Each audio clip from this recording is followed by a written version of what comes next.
'n Staatskaping verslag deur akademici, uitgelekte e-posse en steeds trek die ANC om Jacob Zuma laer. Theo Venter, verbonde aan die NWU Sakeskool, en Pieter Louis Meiburg van News24 sluit nou by my aan. Theo, ek wil by jou begin. So, dui die feit dat Molefe nou weer uitgeskop is by Eskom regtig op 'n ANC wat uiteindelik tot sy sinne kom? Nee, ek dink nie so nie. Ek dink die situasie rondom hom was so moeilik en so kompleks dat ek dink die groot verloorder in hierdie spel is Lynne Brown. Die bietjie kredietwaardigheid wat sy opgebou het as premier destyds van die Weskaap is in sy kanon. En ek dink net die totale heraanstelling was so onhoudbaar dat waarskynlik in 2 weke se tyd, 3 weke se tyd, sal ons ook sien dat die direksie van Eskom waarskynlik in die pad gesteek word. Goed, maar Pieter Louis, baie onhoudbare situasies is al deur die ANC geduld. Hoekom nie die een nie?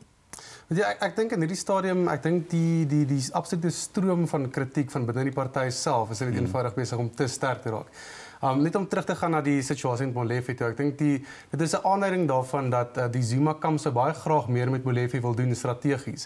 Ek dink weer eens Molefe was die gekose of die uitverkose minister van Finansies gewees en daar's eenvoudig vir hom nee gesê. Toe hy terug is weer na Eskom toe, daai baie sterk bewoorde media verklaring wat Zizi Kodwa uitgereik het, waar hulle uit en uit, jy weet, baie in geen onduidelike terme kapsie gemaak het en Zuma se besluit daaroor nie. So ek dink by elke punt waar Zuma hulle laaste strategie probeer uitvoer met Molefe en hierdie netwerke rondom hom, jy weet, ek dink die ANC is besig om sterker en sterker die ANC wat gekant is teen Zuma om hulle stem te laat hoor in terme van daai skuwe. Goed, maar kom ons staan nog 'n bietjie stil by Molefe, want Zuma hou tog van Molefe, alles dui daarop, en Molefe wat A, nie aangestel is as minister van Finansies nie, en B, toe nie eers sy tweede prys, naamlik om terug te gaan Eskom toe, kon behou nie, Theo. Dit het tog sekerlik in 'n mate daarom op 'n bloedneus vir Zuma in dieselfde week wat die NEK weer laer trek om hom. Ek dink jy's reg as jy so sê.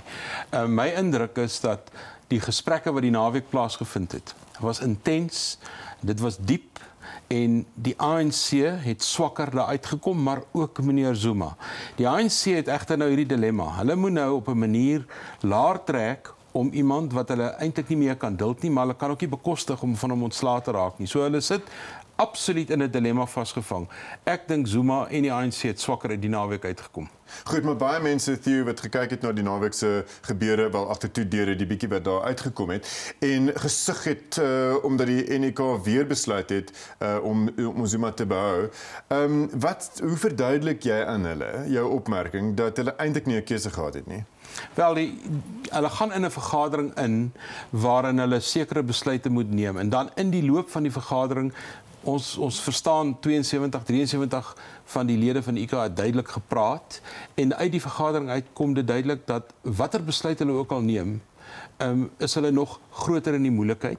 Hulle is 6 maande weg van 'n baie duidelike vergadering, en ek dink uiteindelik het ons 'n soort kompromis gesien, maar hier lê die geheim, of nie eintlik die geheim, hier lê die werklike Zuma. Hoeveel kompromieë het die ANC al met Zuma aangegaan? En wat ons werklik van Zuma kan sê is, hy het nie by een van daai kompromieë gehou nie. So ek dink dit is waarmee die ANC nou gekonfronteer sit. Wat gaan hy doen en wat gaan hy nie doen nie? Pieter Louis, toe sê die ANC se NEK ook die naweek, ja, hulle soek 'n kommissie van ondersoek na staatskaping, en toe sê die president vandag, hy gee nie om nie. Hoekom op aarde sal hy ten gunste van so 'n ondersoek wees?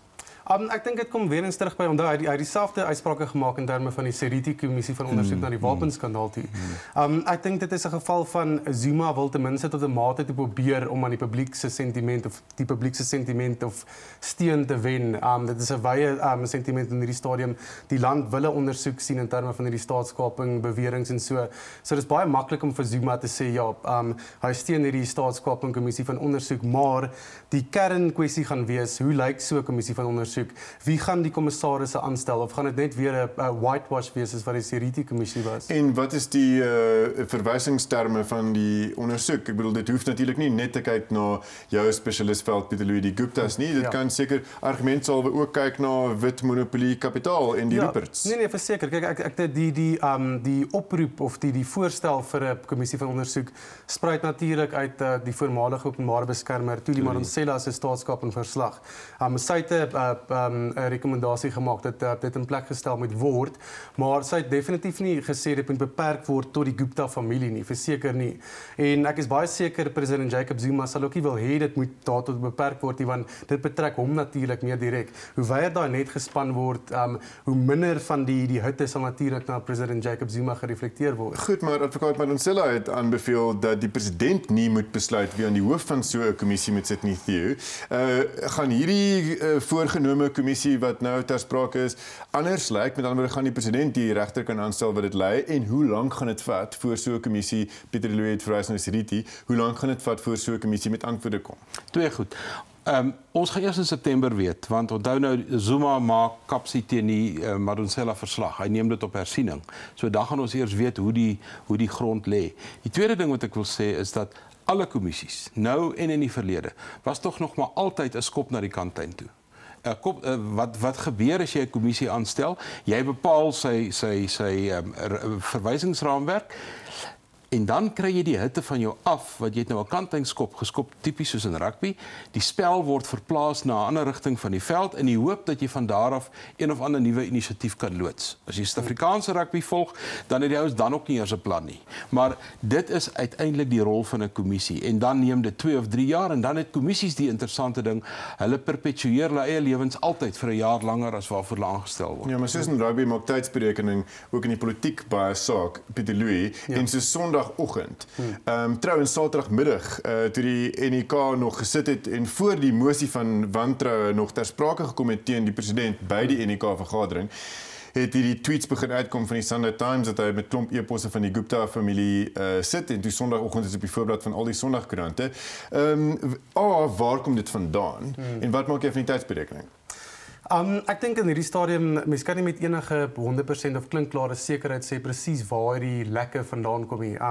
Ek dink as ek moet skat, ek het al 'n bietjie te doen gehad met die Gupta sake netwerk en hulle sit verseker met 'n klomp mense wat nie baie lief is vir die familie nie. Hulle is bekend daarvoor dat hulle is nie baie goed vir hulle werknemers nie. Hulle is dikwels baie hard op hulle. Ek sal nie verbaas wees as die oorspronklike lek kom van iemand binne die IT afdeling van een van hulle maatskappye nie, maar ek dink die entiteit of persoon of groepering wat dit nou aan die media gelek het, ek dink dit was 'n baie strategiese besluit wat dui op 'n tipe van 'n politieke savvy, as ek dit amper sou kan stel. Gisie, benewens die nuus dat Duduzane Zuma met 'n baie spoggerige nuwe woonstel van 18 miljoen rand in die Burj Khalifa sit, was daar enigiets in die e-posse wat jou wenkbroue regtig laat lig het, dit nuut is? Nee, nie werklik nie. Ek dink hier is 'n bevestiging van 'n klomp spekulasie wat daar in die verlede al was en dit gee sekere verwantskappe aan. Wat vir my bietjie verbasend was die noue rol wat hulle het met die SAL. Dit was vir my 'n bietjie nader nuus, maar veral die rol van ons huidige ambassadeur in Nederland.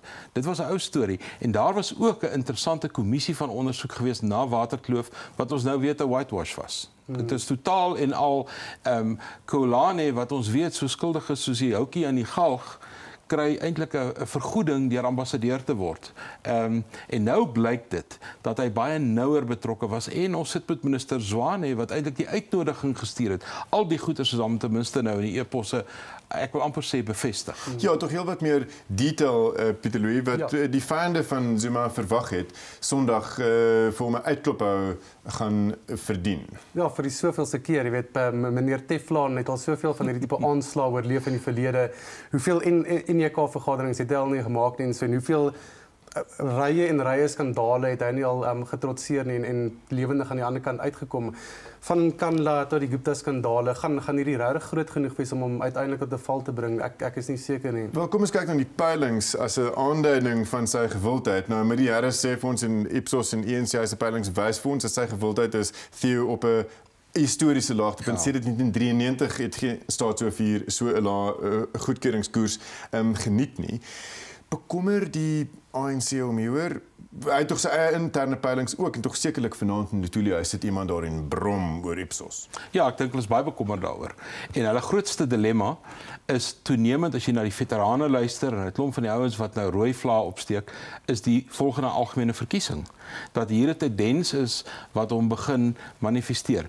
Ek wil net so vinnig geblykie, as ons na die Nasionale Party kyk voor 94, dan besef ons nou eintlik dat hy sy maksimum steun in 77 bereik het en van daar af eintlik geleidelik begin afbeweeg het. Ek dink dieselfde verskynsel het met die ANC gebeur. In 2004 het hy met 'n 2/3 meerderheid feitelik die verkiesing gewen en ek dink van daar af is die ANC eintlik op 'n geleidelike verbrokkelingspad. En wat ons hier nou sien, is die ANC besef hoe die party besig is om uitmekaar te val en hulle het nie 'n klou nie. In Afrikaans sou seker sê nie 'n idee nie, maar klou is amper sterker oor wat moet hulle doen en hoe moet hulle dit doen en veral hoe moet hulle ontslaa raak van hierdie president wat klou soos 'n neut. So is hulle bang, Pieter Louw, dan dat as hulle die Zuma-prop uittrek, dat jy weet die dam leegloop, dat die party so gedestabiliseer sal word daardeur, deur miskien die leierskapstryd wat dit sal ontketen, dat 'n nederlaag in 2019 nog sekerder raak. Dis 'n vreemde logika. Ek dink dit is 'n baie sterk risiko vir die party wat hulle definitief oorweeg. Mens kry die gevoel dat die feit dat Thabo Mbeki vroeg geroep is in 2008, dit het amper 'n presedent in die party geskep of daar was toe 'n sentiment na daai gebeure dat dit nie weer moet gebeur nie. Dit skep dit straal 'n prentjie na buite toe van 'n party wat nie ooreenstem intern nie. En ek dink die party wil tot 'n mate toe dit nog steeds vermy. Maar met die nuutste gebeure en die groeiende druk en so ek kry amper die gevoel hulle is nou weer verby, hulle daai vrese nou weer afgeskit en die skade wat Zuma in die party aanrig is dalk groter as wat 'n vroeë roeping dalk sou wees. Ek moet met hom saamstem. Die belofte wat hulle gemaak het nooit weer nie. Dink ek het hierdie naweek gesneuwel. Soos dit hoekom Theo hulle nou finaal besluit het dat ANC LPs wat in gunste van die mosie van wantroue sou stem gestraf gaan word, maar ministers soos Lynn Brown en so aan word nie gestraf nie. Ja, ek dink die groot skuif was net na Nkandla, toe die ANC se caucus besluit het, ons het eintlik nou 'n ding gekondoneer wat totaal en al nie kondoneerbaar was nie. En ek dink Jackson Mthembu en 'n klomp ander manne wat ons by die naam kan noem, daar het 'n draai gekom. Selfs Matola Motshega, wat ons weet eintlik die hoë priester van Nkandla was. Hy's 'n regsgeleerde wat sê dis die regte ding om te doen. Ook hy het gedraai. Hy is een van die ouens wat baie ernstig gedraai het. En ek dink die ANC caucus op die oomblik in die parlement dink anders as die Zuma ANC, maar in vandag se parlementêre vertoning het hulle tog weer eens 'n beeld van eenheid probeer gee met allerlei toesprake wat natuurlik nou voor die tyd voorberei is, maar ek dink die ANC caucus in die parlement dink vandag anders as die Zuma ANC. Pieter Louw, Maimane het ook sy fokus verskuif in sy toespraak van net vir Zuma as figuur problematiseer, na die ANC as party, na Tambo eintlik problematiseer uit vir 'n verandering, nie vir Mbeki verheerlik nie. Ja. Wat maak jy van daai klemverskuiwing? Ek dink dit is 'n baie slim politieke strategie, want ek dink as jy herhaaldelik net fokus op president Jacob Zuma, laat dit jou met baie min beweegruimte om om politieke punte aan te teken wanneer Zuma die Uniegebou verlaat. So ek dink dit is belangrik vir die oppositiepartye nou toenemend die ANC se integriteit as 'n organisasie aan te val en nie noodwendig net sy topleiers nie. Oor net 'n bietjie meer as 'n maand is die beleidskonferensie van die ANC. Trek vir ons 'n verband tussen hierdie week se gebeure, hierdie toutrekkery en gebeure in Junie. Dis nie die verkiesingskonferensie nie, maar wat moet ons verwag oor 'n maand? Hulle het so 9 beleide wat hulle moet hersien. En ek dink die ding wat die meeste aandag gaan trek is die beleid oor ekonomiese transformasie, want ons het nou 2 of 3 toesprake gehoor van radikale ekonomiese transformasie wat eintlik nie inhoud het nie, wat eintlik 'n soort van 'n holle politieke dreigement is en dan ook die hele grondhervormingsstorie. Ek dink hierdie goed gaan intens wees. Wat by die ANC se konferensie gaan gebeur? Hulle praat oor beleid, dan breek hulle op in verskillende kommissies en dan rapporteer die kommissies terug en daai beleidsvoorstelle moet dan in Desember maand goedgekeur word saam met 'n verkiesingsproses. So ek dink die groot debat lê oor 'n maand van hier af. Dit gaan intens wees en ek dink dit gaan bloedig wees. En baie kort, Pieter Louw, in Desember word 'n nuwe NEK natuurlik ook verkies. Nee, verseker. En dit is baie belangrik watter persone daar verkies word, want Zuma het juis dit reg gekry om so lank te oorleef omdat hy die NEK laai met ondersteuners. So dit reflekteer baie interessant op die ANC se demokratiese prosesse. Is dit werklik 'n demokrasie? Groot vraag daar, Pieter Louw, Theo, baie dankie. Bly ingeskakel, later in die program vind ons uit hoekom die koalisie in Nelson Mandela Bay op die rotse is.